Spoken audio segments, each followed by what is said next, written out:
What's up, guys? Today we're gonna be reacting to some videos. Okay, guys, so let's get to the video, guys.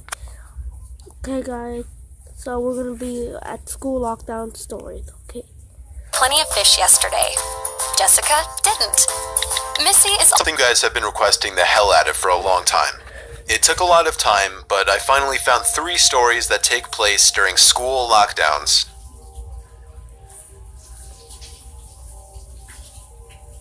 It was a typical boring day in calculus, only it was Friday, 7th period, meaning the week was almost over and spring break would finally be upon us. So everybody was getting antsy in their seats, I could tell.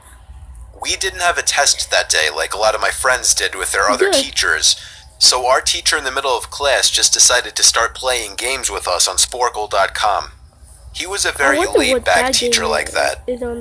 As we were doing some brand logo quiz on Sporkle, I remember the exact moment it happened. heck is that? Right after my friend answered a question, I remember the exact answer too, Adidas. The dean's voice came through the loudspeaker. He sounded panicked and frantic as he told all the teachers this was not a drill and to go into lockdown. Too. Comment down below. I actually got the chills and I got goosebumps on my arms as our usually laid-back teacher too seemed panicked as he ran to turn off the lights and ushered us to the back corner of the room. If you would.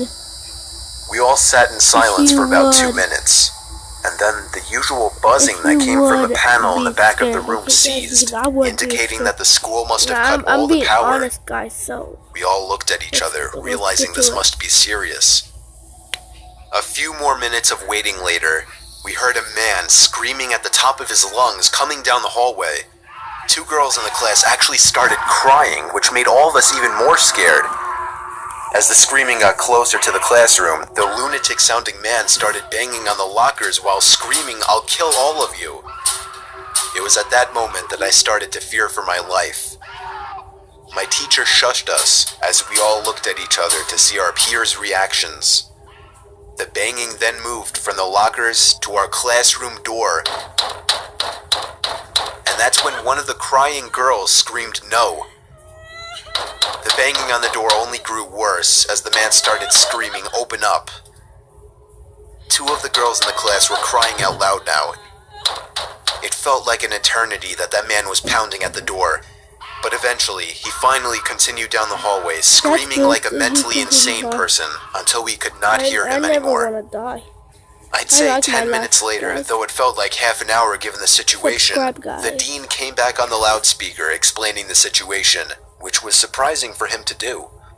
He explained that some apparently mentally unstable person entered the building and assaulted the woman sitting at the front desk, causing her to flee the building screaming, and staff wasn't sure if the man was armed or not. Now this was before the school had cameras or could afford proper security, so the school was wide open to something like this happening. The staff had done a sweep of all the hallways and classrooms and couldn't find him, so the dean instructed the teachers to resume teaching but to keep all the doors locked and to not let any students leave for any reasons. The most disturbing part, however, is that one of the janitors working the night shift found the man sleeping in one of the storage closets near the back end of the school, and according to rumors that were spread by my peers, sticking out of his pocket was a .44 Magnum. The janitor must have done something stupid to wake him up, for example, leaving the closet door open, because by the time a police officer could arrive on the scene, the man was gone. My entire class, as far as I know, to this day, has no idea if this man was ever found, but I like to think that right now, he's being given the proper help that he needs. Oh my god. That's really scary, guys.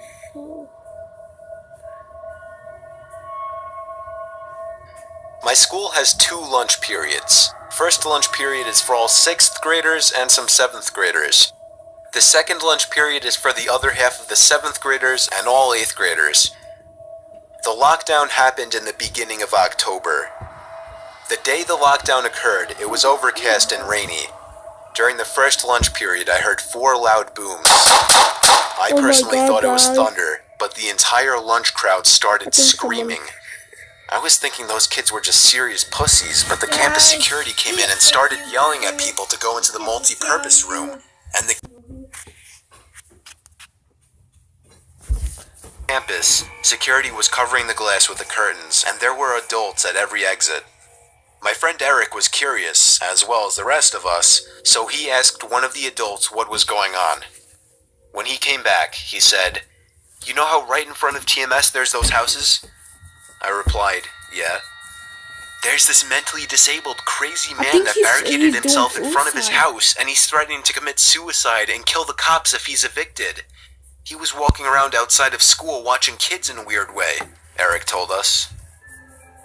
It turned out the man was also a registered sex offender, making matters worse. That's really bad. We were stuck in the multi-purpose room for a whole hour, taking up 2 periods. After the whole thing was settled, we were escorted to our classrooms one by one.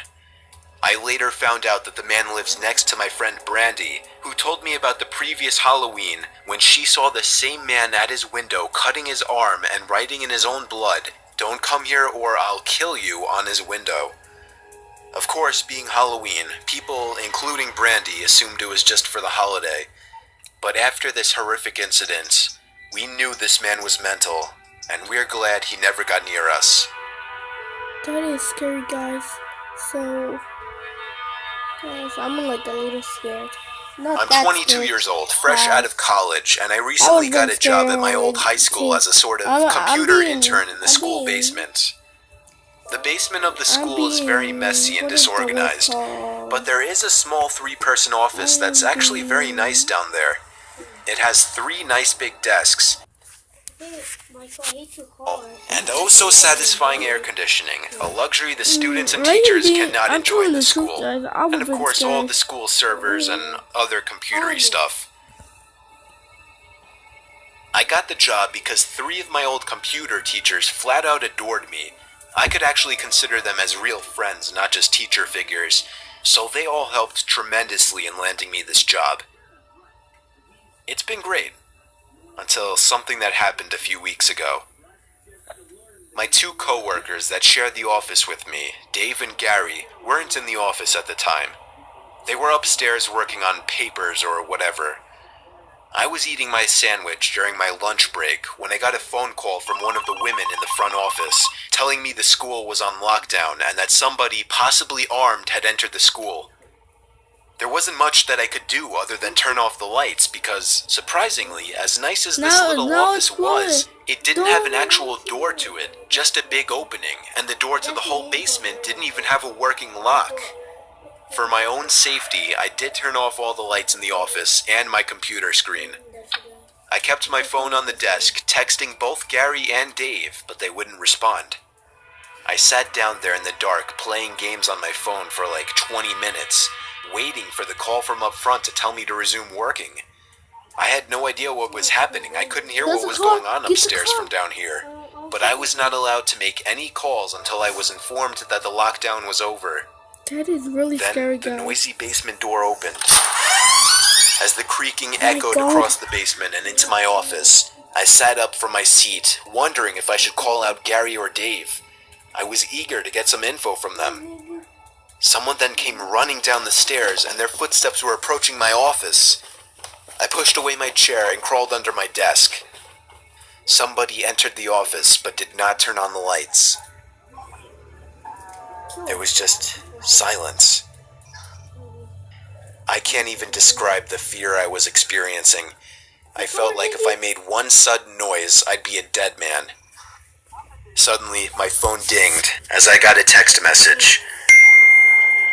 I felt my entire world shrivel up and die at that one moment as I clenched my teeth in fear. Footsteps suddenly moved closer to me until I finally dove out from under the desk in capitulation, begging whoever it was not to kill me. And just then, someone grabbed my arm and pulled me up.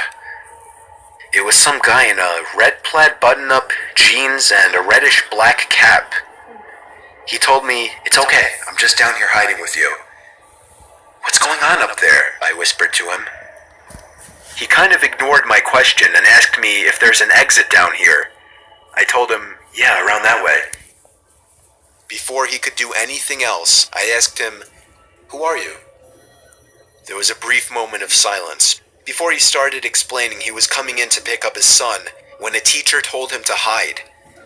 After his explanation, I checked my phone and saw the text I received was from Dave. It said, "Dude, this is fucking crazy. Some guy with a gun shot Mr. Buckley. He's wearing a red shirt and hat. Whatever you do, don't come upstairs." I was about to reread that text out loud to the man until I realized. I looked up and felt my stomach sink. The man seemed to catch on to my suspicious stare. Panicking, all I could think to do was to run for the upstairs.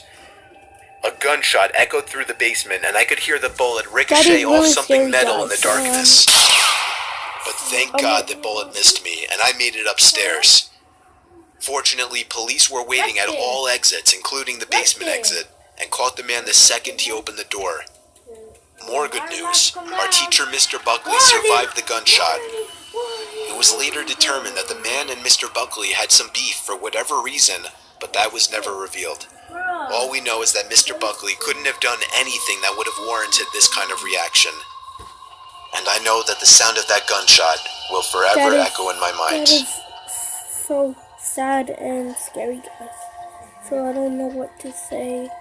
Thanks for watching, guys, because I'm really, and this is the end of the video, guys. So see you guys.